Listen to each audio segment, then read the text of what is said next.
Praise Lord. നിങ്ങളെ എല്ലാവരെയും blessed മോർണിംഗിലേക്ക് യേശു ക്രിസ്തുവിൻ്റെ നാമത്തിൽ സ്വാഗതം ചെയ്യുന്നു.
പ്രിയരെ, അനുഗ്രഹിക്കപ്പെട്ട ഒരു പ്രഭാതം കൂടെ നമ്മുടെ ജീവിതത്തിൽ അനുവദിച്ചു തന്ന വലിയവനായ ദൈവത്തെ നമുക്ക് ഒരുമിച്ച് ചേർന്ന് നന്ദി പറയാം. എത്ര പേർ പറയും, ഞാൻ നിന്നതല്ല, എൻ്റെ ദൈവം എന്നെ നിർത്തിയതാണ്. ഒന്നുകൂടെ പറഞ്ഞാൽ 2025 ഒക്ടോബർ മാസം 13-ാം തീയതി വരെയും എന്നെയും എൻ്റെ കുടുംബത്തെയും കടലിലെ കൃഷ്ണമണി പോലെ സൂക്ഷിക്കുകയും വിടുവിക്കുകയും ചെയ്ത വലിയവനായ ദൈവത്തിന് നന്ദി പറഞ്ഞുകൊണ്ട് ഈ പ്രഭാത ചിന്തയിലേക്ക് നമുക്ക് ഒരുമിച്ച് അടുത്തു വരാം.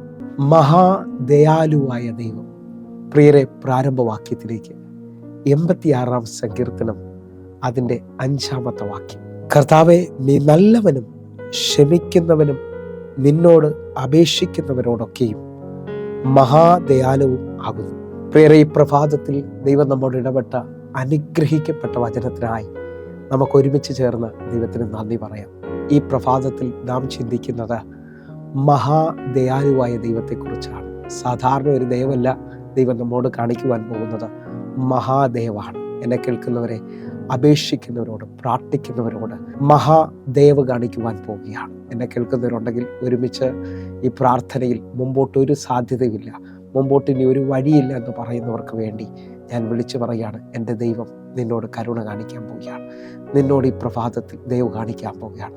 ഈ വാക്കിനെ അതേപോലെ സ്വീകരിക്കുന്നവർക്ക് വേണ്ടി ഒരു വാക്യം കൂടെ ചേർന്ന് വായിക്കുകയാണ്. 86-ാം സങ്കീർത്തനം അതിൻ്റെ 15-ാമത്തെ വാക്യം. നീയോ കർത്താവെ, കരുണയും കൃപയും നിറഞ്ഞ ദൈവമാകുന്നു, ദീർഘക്ഷമയും മഹാദയും വിശ്വസ്തതയുമുള്ളവൻ തന്നെ. എന്നെ കേൾക്കുന്നവരെ, അടുത്ത വാക്യം കൂടെ അതിനകത്ത് വ്യക്തമായി വെളിപ്പെടുത്തുകയാണ്, മഹാദയുള്ള ദൈവമാണ്.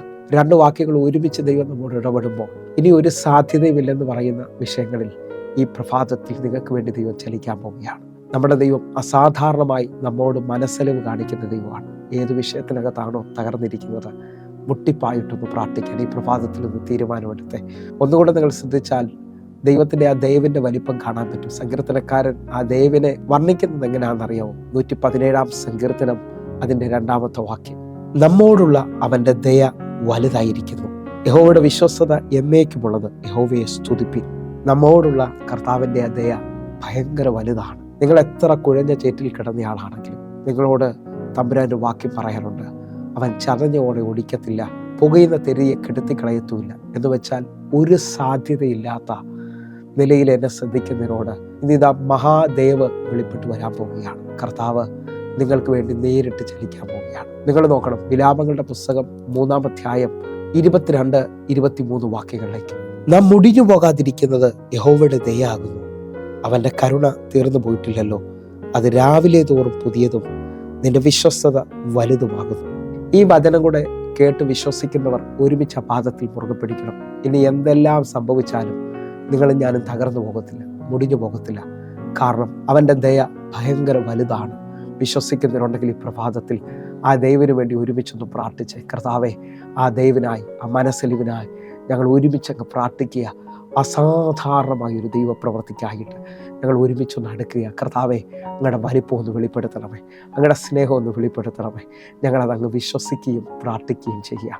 എൻ്റെ കൂടെ അതേപോലെ വിശ്വസിക്കുകയും പ്രാർത്ഥിക്കുകയും ചെയ്യുന്നതിനോട് ഏഷ്യാവ് 54-ാം അധ്യായം അതിൻ്റെ 10-ാമത്തെ വാക്യം. പർവ്വതങ്ങൾ മാറിപ്പോകും, കുന്നുകൾ നീങ്ങിപ്പോകും, എങ്കിലും എൻ്റെ ദയ നിന്നെ വിട്ട് മാറുകയില്ല, എൻ്റെ സമാധാന നിയമം നീങ്ങിപ്പോകുകയുമില്ല എന്ന് നിന്നോട് കരുണയുള്ള യഹോവ അരുളി ചെയ്യുന്നു.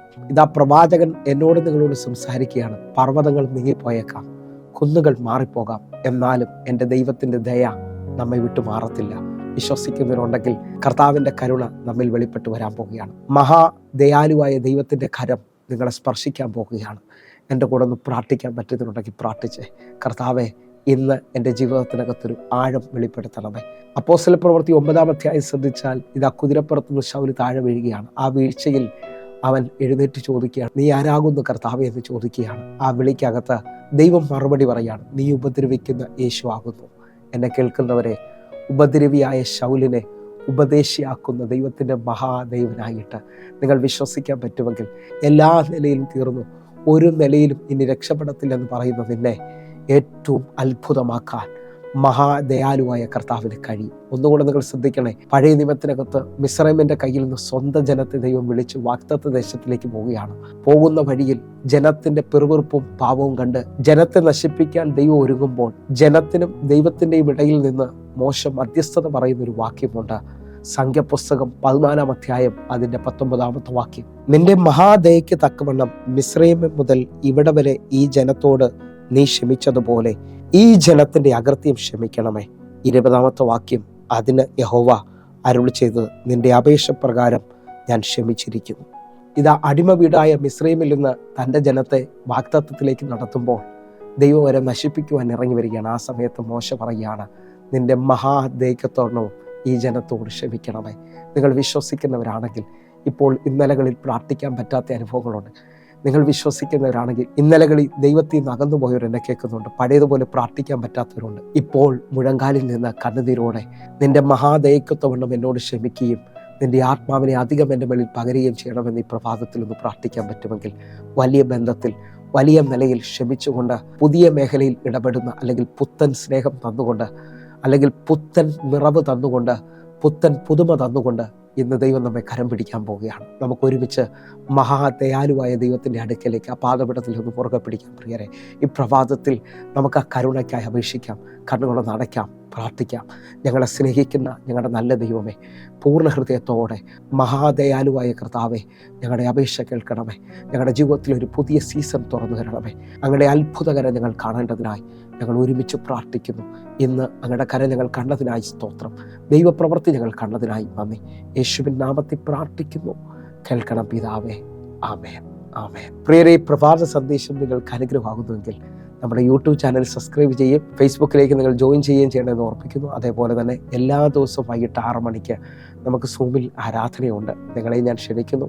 നിങ്ങൾ കടന്നു വരണമെന്ന് ഓർപ്പിക്കുന്നു. ദൈവത്തിൻ്റെ വലിയ സ്നേഹം, ദൈവത്തിൻ്റെ വലിയ കരുതൽ ഈ ദിവസങ്ങളിൽ കാണുവാൻ നമുക്ക് ഒരുമിക്കാം. കർത്താവ് നിങ്ങളെ അധികത്തിൽ മാനിക്കട്ടെ. God bless you. ആമേൻ.